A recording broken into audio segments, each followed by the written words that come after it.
sistema respiratorio, transporte del dióxido de carbono.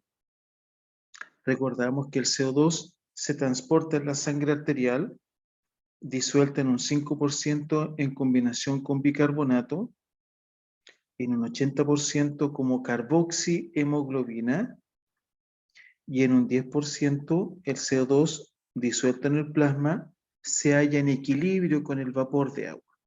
Entonces el CO2 se transporta en la sangre arterial, disuelta en un 5% en combinación con bicarbonato, en un 80% como carboxihemoglobina, y en un 10% el CO2 disuelto en el plasma se halla en equilibrio con el vapor de agua. Recordamos esta ecuación que es muy importante y que ustedes conocen, recordamos de su clase de equilibrio ácido-base, ¿cierto? Que revisamos en los contenidos de taller. CO2 se hidrata con agua, recordamos, se hidroliza para formar ácido carbónico. CO2 se hidrata, recordamos que el CO2 pasa del tejido al plasma, ¿cierto? Donde se hidrata y forma ácido carbónico. El aumento en la presión parcial de CO2 significa que todo el pulmón o gran parte de él está hipoventilado. El aumento en la presión parcial de CO2 arterial significa que todo el pulmón o gran parte de él está hipoventilado.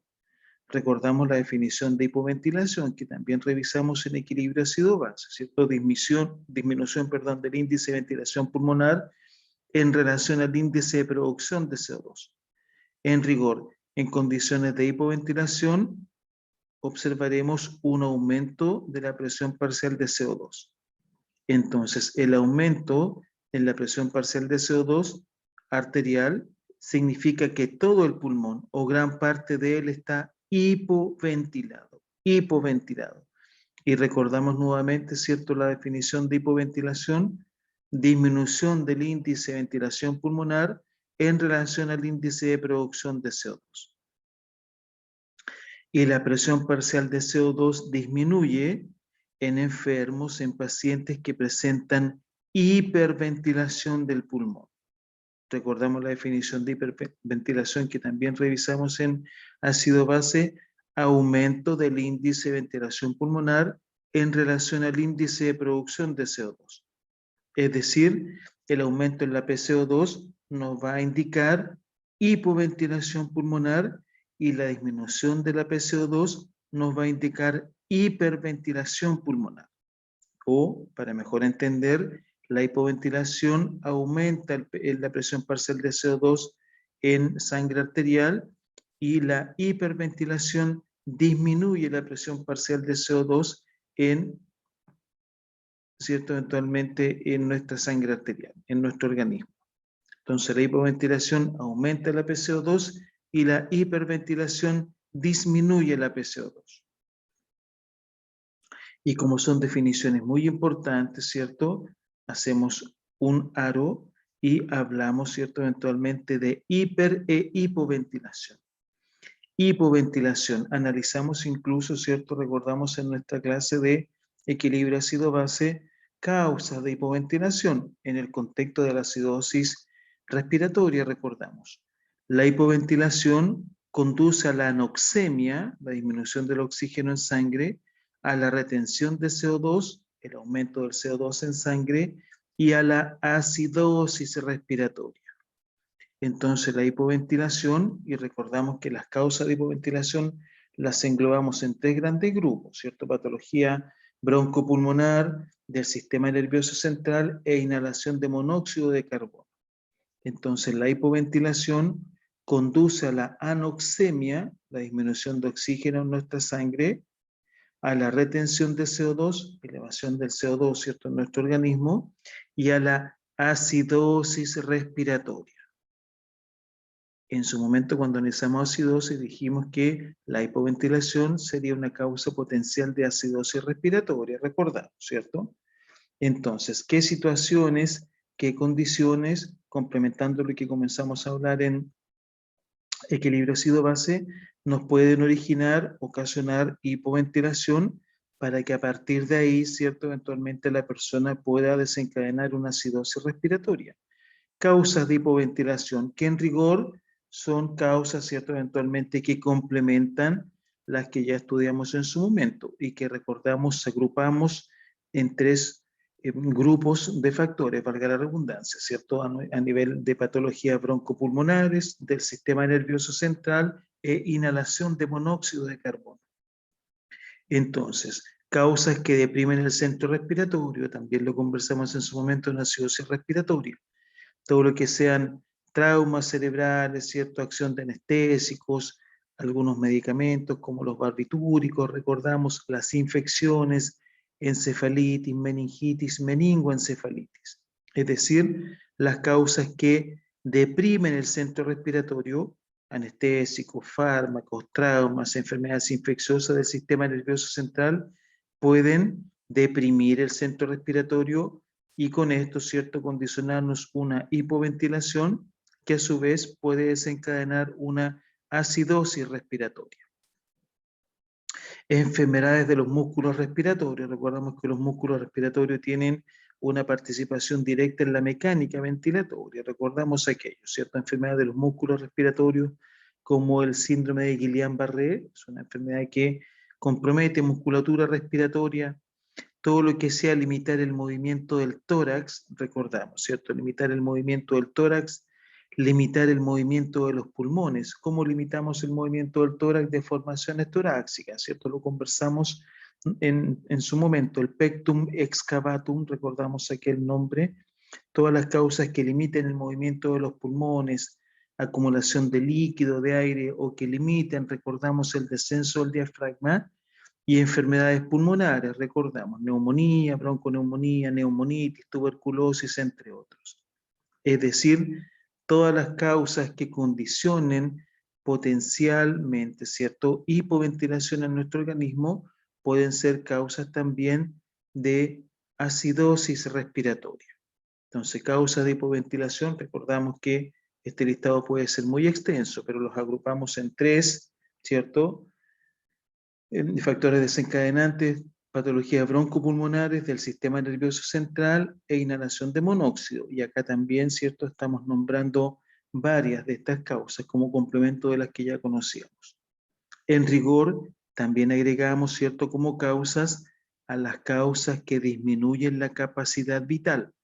Recordamos que ayer hablamos de todas las causas que disminuyen la capacidad vital y en rigor las causas que disminuyen la capacidad vital también serán causas potenciales de hipoventilación y por ende de acidosis respiratoria. Es decir, la hipoventilación conduce a la anoxemia, a la retención de CO2 y a la acidosis respiratoria.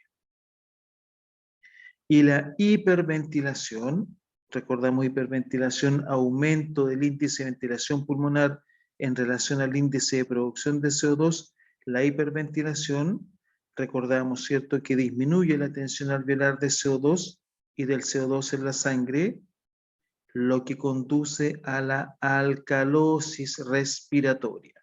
Es decir, la hipoventilación nos puede desencadenar acidosis respiratoria y la hiperventilación nos puede condicionar alcalosis respiratoria.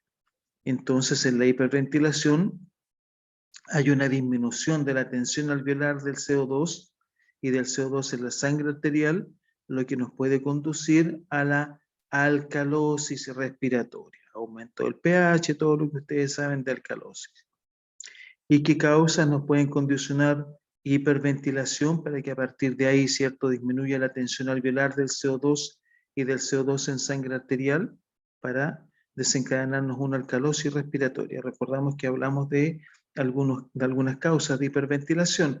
Recordamos las alturas, ¿cierto?, temperaturas elevadas, las alturas, la hipoxia, en conjunto con esto, hipoxia, disminución de oxígeno en el medio externo, ¿cierto?, en el medio ambiente. En condiciones de hipoxia, en condiciones de alturas o temperaturas elevadas, estamos en hiperventilación, ¿cierto? Estamos respirando más rápido, estamos hiperventilados.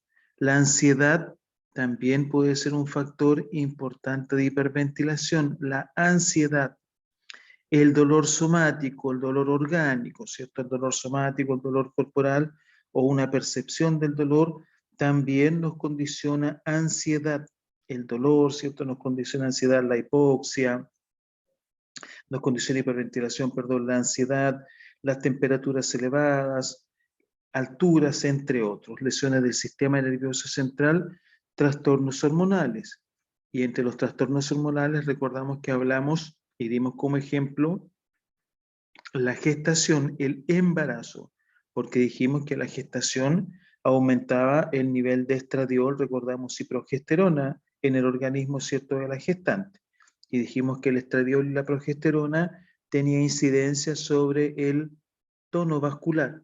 Se produce una vasodilatación a nivel pulmonar. Eso lo conversamos en su momento en la clase de ácido base. Es decir, todas las causas que nos pueden condicionar hiperventilación serán causas potenciales de una alcalosis respiratoria. Entonces, la hipoventilación, acidosis respiratoria y la hiperventilación podría ser una causa potencial de alcalosis respiratoria.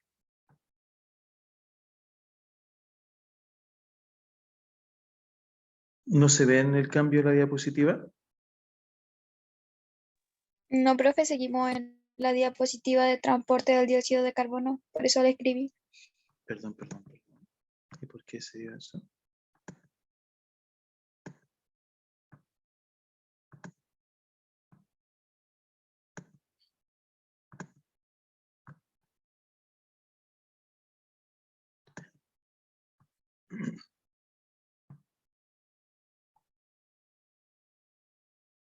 De la hiperventilación, donde observaremos una disminución de la tensión alveolar del CO2 y del CO2 en sangre arterial, lo que conduce a la alcalosis respiratoria.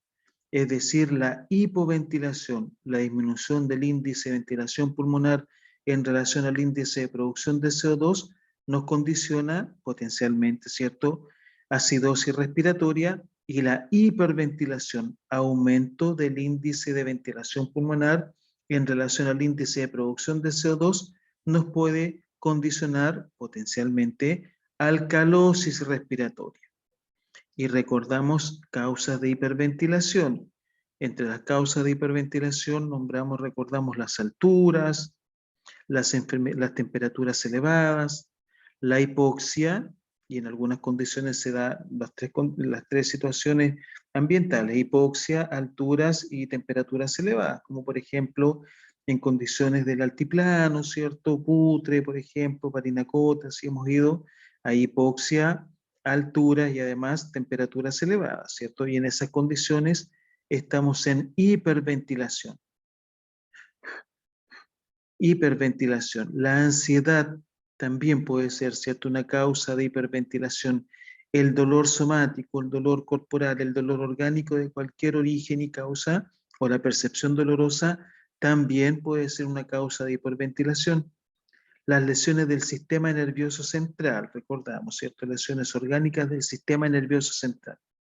Y también trastornos hormonales. Recordamos que entre los trastornos hormonales de hiperventilación hablamos y dimos como ejemplo la gestación, el embarazo, porque en condiciones de gestación de embarazo aumentan, mejor dicho, las hormonas como el estradiol y la progesterona.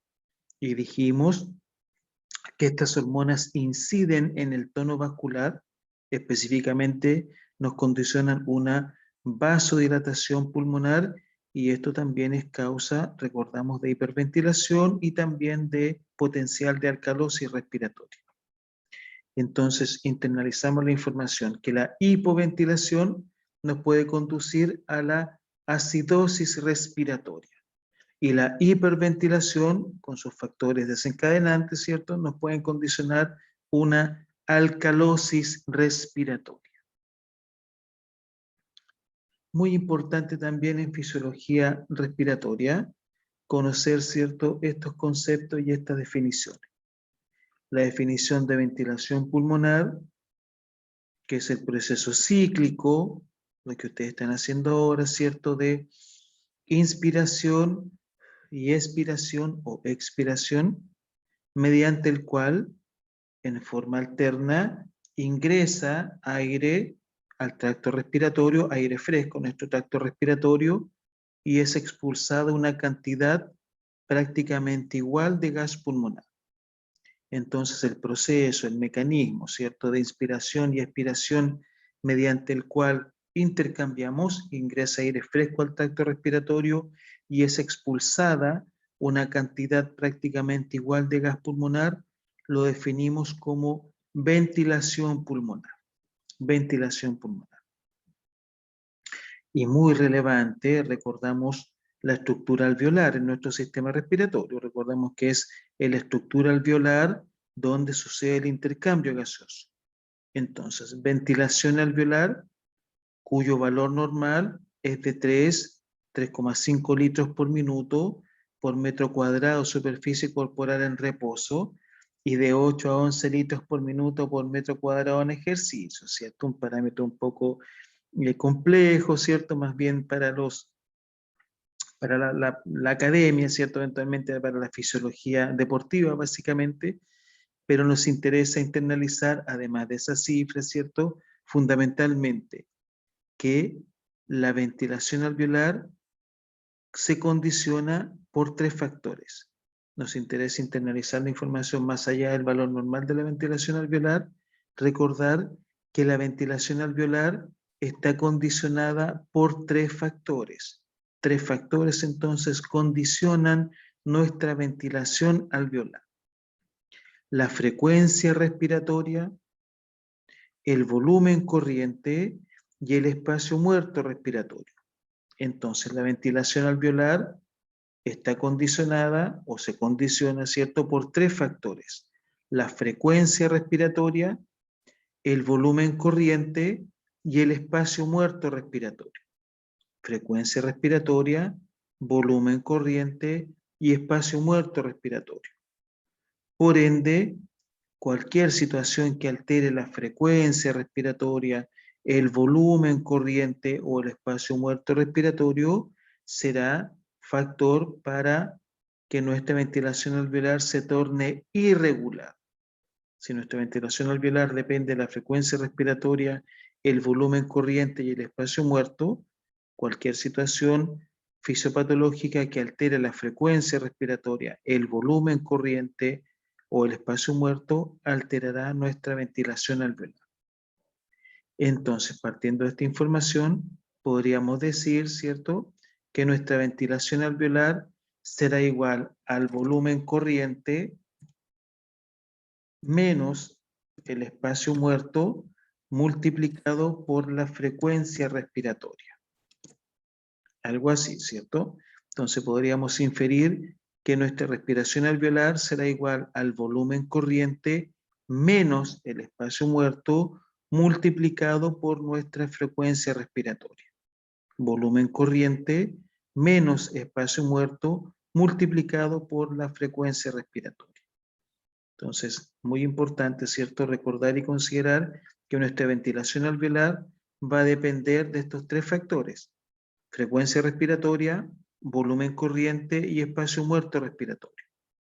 Es decir, será igual la ventilación alveolar al volumen corriente menos el espacio muerto multiplicado por la frecuencia respiratoria. Teniendo claro estos conceptos, ¿cierto?, pasamos a conocer las causas que pueden tornar irregular nuestra ventilación alveolar. Entonces, causas de ventilación alveolar irregular. ¿Qué causas pueden tornar nuestra ventilación alveolar irregular? Entonces, causas de ventilación alveolar irregular. Número 1, nuestra ventilación alveolar se puede tornar irregular cuando haya una reducción regional del número de fibras elásticas, es decir, cuando haya una reducción del número de fibras elásticas, una destrucción de la elasticidad pulmonar, si así mejor lo entendemos, ¿cierto? Como ocurre en una enfermedad que analizaremos más adelante denominada enfisema pulmonar.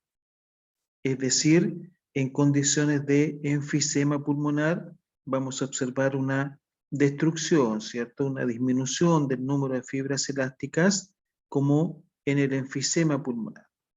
Y en ese contexto, ¿cierto? Va a ingresar aire a los alvéolos, este dibujo es mi orgullo, ¿cierto? Me feito, pero igual cumple su propósito. Ingresará aire a los alvéolos y los alvéolos no tienen la elasticidad, recordamos, para expulsar el aire, por lo tanto va a quedar aire entrampado a nivel alveolar, es decir, aumentará el espacio muerto respiratorio. Si tenemos aire acumulado, aire entrampado, aire que no puede salir por cuanto van a estar alteradas las fibras elásticas, ¿cierto? No se va a poder, los alvéolos no van a poder contraerse en forma enérgica y expulsar el aire que ingresó, aumentará el espacio muerto respiratorio y recordamos que el espacio muerto es un factor condicionante de la ventilación alveolar, ¿cierto? Por lo tanto, al aumentar el espacio muerto, nuestra ventilación alveolar se torna irregular. Entonces, primera causa de ventilación alveolar irregular, reducción del número de fibras elásticas, como ocurre en el enfisema pulmonar. Segunda causa de ventilación alveolar irregular, una obstrucción parcial a nivel bronquial.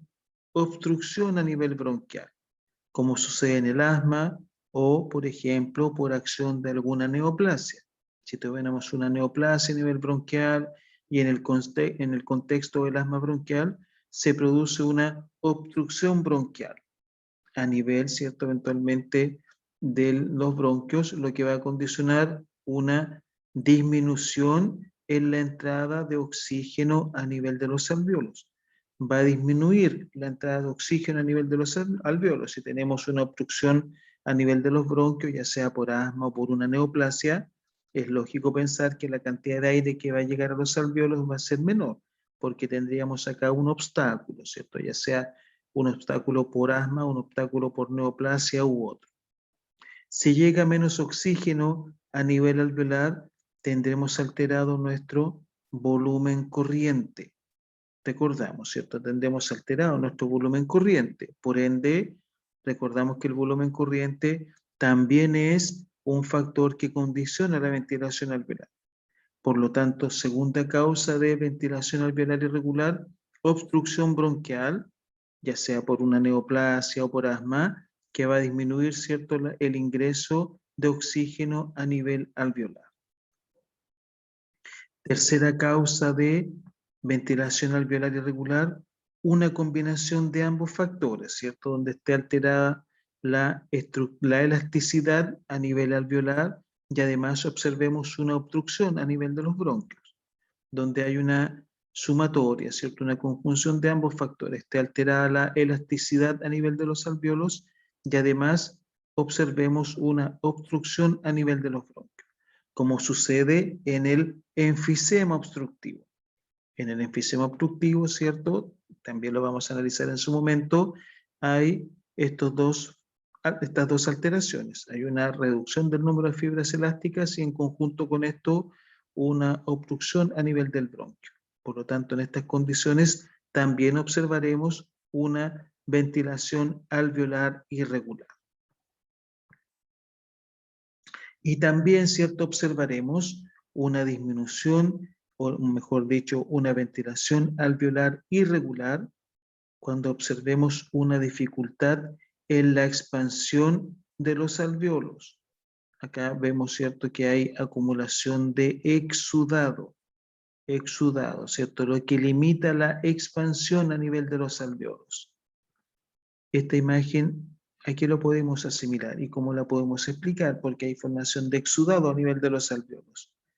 Ingresa una anoxa del medio externo, recordamos una bacteria, ¿cierto? Una anoxa llega a nuestra vía respiratoria profunda, hacia nuestros pulmones, ¿cierto? Llega la anoxa y nuestro organismo, como respuesta a esta acción de la anoxa, recordamos, va a gatillar una inflamación. Recordamos, ¿cierto? Fase inmediata, fase temprana, fase tardía. Como respuesta a la fase tardía, recordemos que hay formación de exudado celular. Si la anoxa es una bacteria, es muy probable, ¿cierto?, que este exudado celular sea purulento. Recordamos que según carácter del exudado diferenciamos exudado fibrinoso, purulento, hemorrágico, catarral, recordamos, ¿cierto? Cuando revisamos inflamación. Entonces llega una noxa, se genera un proceso inflamatorio y como respuesta a este proceso inflamatorio, acumulación de exudado celular. Y este exudado celular limita e impide, ¿cierto?, una suficiente expansión a nivel de los alvéolos. Los alvéolos quedan rodeados de este exudado, ¿cierto?, eventualmente, que podría ser purulento según el carácter de la noxa, y eventualmente esto condiciona claramente una limitación, ¿cierto?, eventualmente de la expansión alveolar, condicionando con esto también una alteración de la ventilación alveolar. La ventilación alveolar en estas condiciones también se torna irregular, ¿cierto? Porque no puede tampoco cumplir bien su propósito, no se pueden comprimir los alvéolos, expulsar el aire, nuevamente espacio muerto quedará retenido ahí y además no vamos a observar un buen intercambio, ¿cierto? Todo esto va a estar lleno de exudados, por lo tanto tampoco vamos a observar un intercambio gaseoso correcto. Y en estas condiciones la ventilación alveolar se torna irregular. Es decir, esta imagen, ¿cierto?, corresponde a una imagen de bronconeumonía. Esta imagen, ¿cierto?, es la imagen de una bronconeumonía, ¿Por qué una bronconeumonía? Porque como lo veremos en su momento, cuando revisamos enfermedades del sistema respiratorio, ¿cierto?, hablamos de la bronconeumonía, que no es esa imagen, sino que esta. Llegada de noxas biológicas, ¿cierto? Recordamos estos seres vivientes diminutos que tienen una estructura biológica específica. Nuestros seres vivientes pueden ser bacterias, priones, virus, recordamos eso, ¿cierto? Llega una noxa, como respuesta a esta noxa, nuestro organismo genera un proceso inflamatorio y la respuesta en la fase tardía del proceso inflamatorio, recordamos que es exudado celular, que queda entrampado a nivel alveolar y nos condiciona, ¿cierto?, eventualmente este proceso denominado bronconeumonía. ¿Dudas, consultas de lo que hemos hablado hasta el momento? De fisiología respiratoria, de los volúmenes, las capacidades pulmonares, hiperventilación, hipoventilación, causas de la ventilación alveolar irregular. Todo claro, profe, por ahora. Muy bien.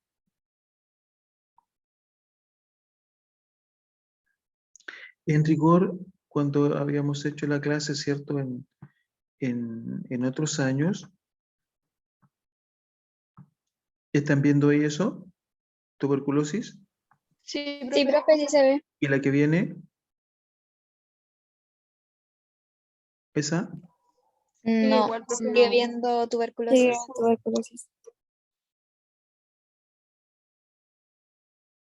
Tuberculosis, que es un tema muy importante y relevante como enfermedad del sistema respiratorio. Y la definimos, ¿cierto?, como la enfermedad infectocontagiosa de mayor prevalencia en el mundo. Entendemos que el COVID en la actualidad centra nuestra atención, no tan solamente nuestra atención, sino que de todo el planeta, ¿cierto? Pero en rigor, la enfermedad infectocontagiosa de mayor prevalencia en el mundo es la tuberculosis. No es el VIH, no es COVID, sino que es la tuberculosis. Y además, en consideración a la realidad regional, ¿cierto? Ustedes sabrán que en nuestra ciudad ostenta una tasa muy alta de tuberculosis a nivel nacional. La más alta, ¿cierto? No una tasa, la más alta tasa de TBC a nivel nacional la ostenta, ¿cierto?, nuestra ciudad. Por lo tanto, es muy importante conversar en relación a esta enfermedad tan relevante denominada tuberculosis. Entonces la definimos como la enfermedad infectocontagiosa de mayor prevalencia en el mundo. La tuberculosis es producida por un agente denominado Mycobacterium tuberculosis humano, también conocido como bacilo de Koch. Entonces la tuberculosis, ¿cierto?, es producida por un microorganismo denominado Mycobacterium tuberculosis, también conocido como bacilo de Koch. Mycobacterium tuberculosis humano, bacilo de Koch, y también más adelante, y lo seguiremos desarrollando el tema, ¿cierto? En nuestras clases de taller lo conoceremos como VAR, como el bacilo ácido alcohol resistente. Entonces acá inmediatamente vamos a adelantar ese concepto, ¿cierto? El concepto de VAR, bacilo ácido alcohol resistente. Entonces el VAR, el Mycobacterium tuberculosis humano, el bacilo de Koch, es el mismo agente, ¿cierto? VAR, ahí lo tenemos en la pantalla, bacilo ácido alcohol resistente, bacilo de Koch, Mycobacterium tuberculosis humano, es el mismo microorganismo. Algunas características del bacilo que es muy interesante considerarlas, ¿cierto? Porque nos explica el por qué, a pesar de que conocemos mucho esta enfermedad, aún no es una enfermedad derrotada, ¿cierto? Conocemos la tuberculosis desde hace miles de años atrás, 2000, 2500 años, que el hombre ha convivido, ¿cierto? Con el bacilo y por ende con la enfermedad. Pero incluso así no es una enfermedad derrotada. Y esto en parte se explica por las características del bacilo. Entonces hablamos de algunas características del bacilo muy importantes que más adelante igual desarrollaremos. El bacilo de Koch es un parásito estricto, aerobio, por eso se desarrolla mucho en nuestra vía respiratoria, de lenta multiplicación, sensible a la luz solar, al calor y a la desecación. Entonces el bacilo de Koch es un parásito estricto, aerobio, de multiplicación lenta, sensible a la luz solar, al calor y a la desecación. Entonces, muy importante conocer, ¿cierto?, estas características del bacilo, porque más adelante vamos a desarrollar algunas ideas, ¿cierto?, en relación a las características del bacilo de Koch. Parásito estricto, aerobio, multiplicación lenta, sensible a la luz solar, el calor y la desecación.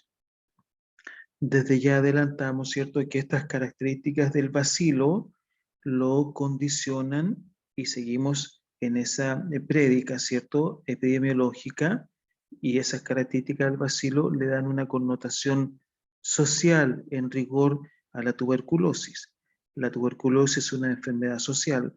Los bajos, las estructuras sociales, ¿cierto?, de bajos ingresos, de escasos recursos, es ahí donde del bacilo encuentra las condiciones necesarias, ¿cierto?, ambientales para desarrollarse. No es un problema de la gente, es un problema del contexto, del entorno, ¿cierto? La tuberculosis es una enfermedad social. Los sectores, lamentablemente, y una vez más, ¿cierto?, más desposeídos de nuestra sociedad son eventualmente los mayores por lejos sectores de la población que contraen la tuberculosis.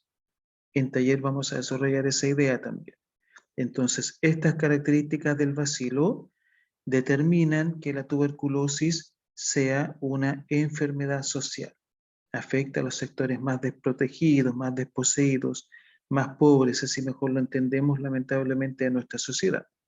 ¿Por qué? Porque es ahí donde el bacilo encuentra su nicho. Humedad, poca aeración, hacinamiento, ¿cierto? Es ahí donde se generan las condiciones, en esos entornos, ¿cierto?, donde el bacilo encuentra las condiciones propicias para desarrollarse. Y no es una arenga política, sino que es un hecho de la causa, reconocido incluso por la Organización Mundial de la Salud. Debemos hacer una diferencia entre infección tuberculosa y enfermedad tuberculosa, idea que también vamos a analizar más adelante. ¿Por qué? Porque un 10% de los pacientes infectados va a desarrollar la enfermedad. Entonces, un 10% de los pacientes infectados desarrollará la enfermedad. Y como lo tenemos en nuestra presentación, ¿cierto?, vamos a establecer inmediatamente la definición de infección y de enfermedad y vamos a establecer una diferencia. No es lo mismo estar infectado que estar enfermo de tuberculosis. La infección tuberculosa es haber entrado en contacto con el bacilo. Y este contacto con el bacilo lo definimos a través de una prueba muy específica denominada prueba PPD. Entonces, estar infectado es haber entrado en contacto con el bacilo tuberculoso. Y la enfermedad tuberculosa o estar enfermo es el cuadro clínico, recordamos, ¿cierto? El conjunto de síntomas y signos que nos van a orientar en relación a nuestro diagnóstico, síntomas y signos de la enfermedad, que tiene que ir acompañada de la demostración de la presencia del bacilo en nuestro organismo.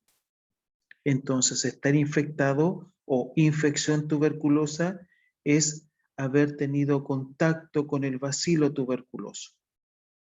A diferencia de la enfermedad tuberculosa, que es el cuadro clínico, los síntomas y signos que nos orientan a sospechar la enfermedad, y tiene que ir acompañada de la demostración de la presencia del bacilo en el organismo.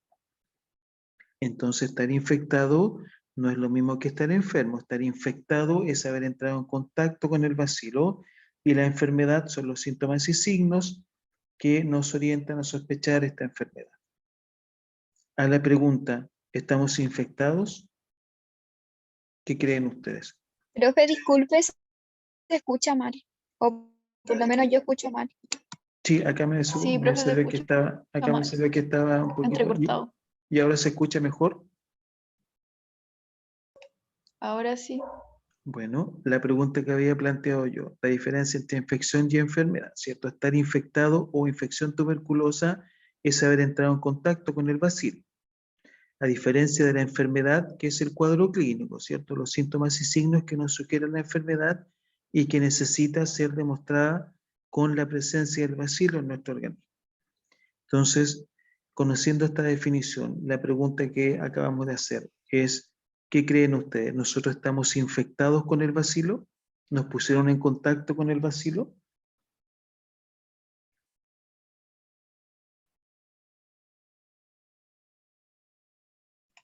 No, profe. Ya, no dice su compañera. ¿Hay alguna otra respuesta?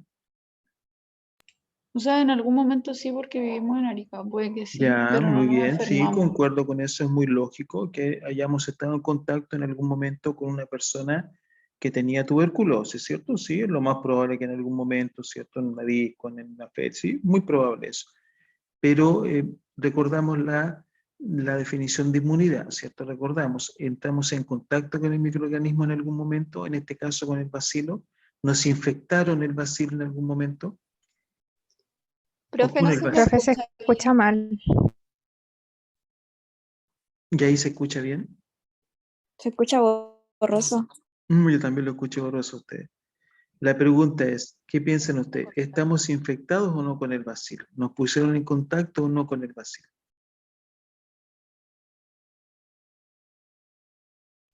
Profe, no le entendí nada antes de la pregunta. Se escuchaba súper mal. No, pues la pregunta es, ¿estamos infectados o no con el bacilo? ¿Nos pusieron? No, ya les di la respuesta, ¿cierto? ¿Nos pusieron en contacto con el bacilo o no nos pusieron en contacto con el bacilo? En algún momento de nuestras vidas, la pregunta en rigor, ¿estamos infectados o no con la tuberculosis, con el bacilo de la tuberculosis? Sí, profe. Muy bien, sí, cierto, si todos nos miramos nuestro hombro izquierdo, vamos a ver que ahí tenemos una cicatriz. Recordamos, ¿cierto? Cuando uno nace, nos pone la cicatriz que denominamos BCG. Recordamos eso, ¿cierto? Nos ponen la vacuna contra la tuberculosis. Por lo tanto, al ponernos la vacuna contra la TBC, nos ponen en contacto, en este caso, con el bacilo.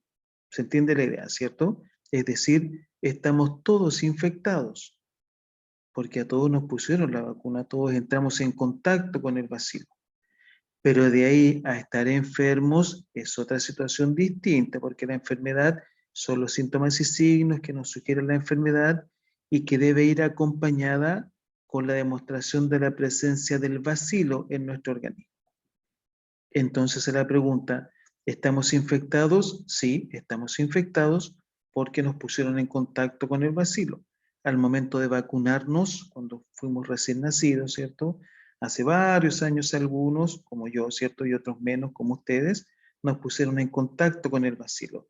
Y esa cicatriz que tenemos en el hombro izquierdo, ¿cierto? Más arriba o más abajo, pero cicatriz al fin de cuentas, da prueba de aquello, ¿cierto? Que nos pusieron en contacto con el bacilo. Entonces, un 10% de las personas infectadas por las situaciones y condicionantes y causas que más adelante vamos a analizar, un 10% de las personas infectadas desarrollará la enfermedad. Un 10%, ¿cierto? Es decir, si es que hacemos un cálculo así matemático, son millones de personas eventualmente las que se vacunan, ¿cierto? Que están infectadas y de ellas, ¿cierto? Un 10%, es decir, contamos por millones, ¿cierto? Eventualmente los enfermos contra la tuberculosis. Entonces, estamos infectados, pero no enfermos.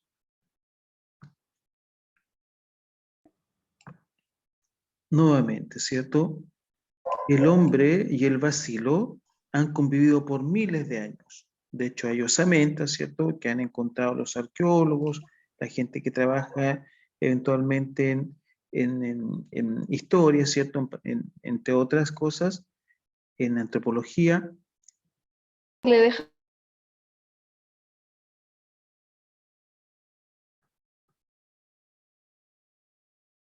Ahí se escucha mejor. Ahora sí se Sí, escucha. Muy bien. sí, es que se corta el audio Mm. y después no. Exactamente. Decíamos que el hombre y el bacilo han convivido por miles de años. El hombre conoce el bacilo hace miles de años.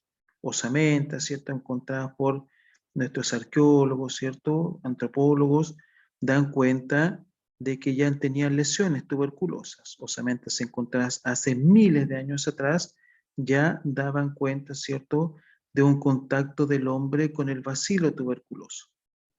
Por lo tanto, es una enfermedad milenaria, ¿cierto?, para el hombre.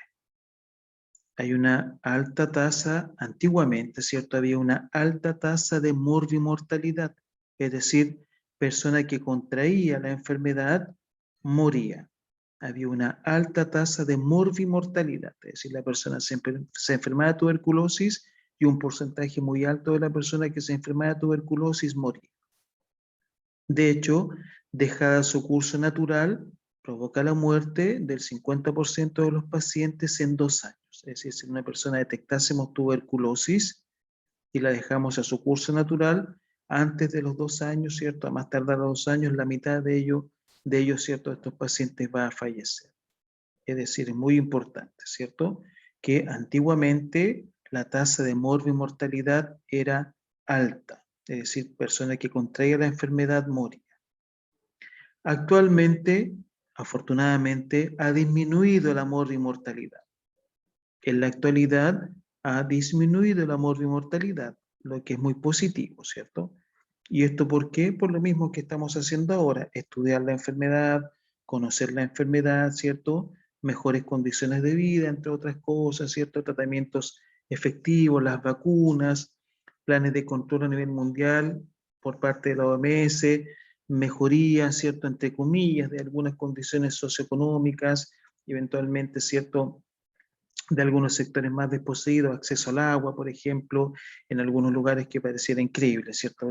Hoy por hoy pensar que algún continente o en algún lugar del planeta no había acceso al agua, pero se da, ¿cierto? El acceso al agua, un poco eventualmente a la higiene también, ¿cierto? A mejores condiciones eventualmente económicas en rigor y también, ¿cierto?, de ambientes de vida, ha condicionado afortunadamente una disminución de la tasa de morbimortalidad, lo que es positivo, ¿cierto? Sin embargo, nuevamente, y nos quedamos con esta idea, aún no es una enfermedad derrotada, la tuberculosis, a pesar, ¿cierto?, que conocemos mucho de la tuberculosis, de la enfermedad de la gente, ¿cierto?, causal, aún no es una enfermedad derrotada. Esta es una presentación más o menos del año 2009-2010, ¿cierto? 10 millones de casos nuevos anuales a nivel mundial. Tal vez después de 10 años no tengamos 10 millones de casos nuevos, ¿cierto? Tendríamos 7, tal vez 8 millones de casos nuevos a nivel mundial, pero es muy alta la tasa de todas maneras, ¿cierto? No tendríamos 10, a lo mejor en la actualidad tenemos 8 millones y medio de casos nuevos anuales a nivel mundial, lo que sigue siendo muy alta. Y mueren, como decíamos, 3 millones de personas al año por TBC. Como hace una presentación de algunos años, a lo mejor en la actualidad no mueren 3 millones de personas, morirán 2 millones y medio, 2 millones 700, ¿cierto? Pero igual sigue siendo muy alta la tasa de casos nuevos anuales y de personas que mueren al año. Por eso que nuevamente terminamos, ¿cierto?, diciendo que la TBC es la enfermedad infectocontagiosa de mayor prevalencia en el mundo. ¿Por qué?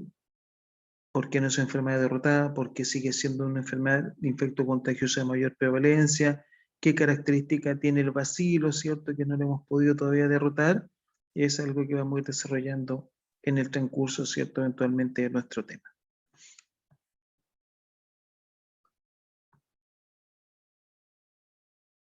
¿Dudas, consultas?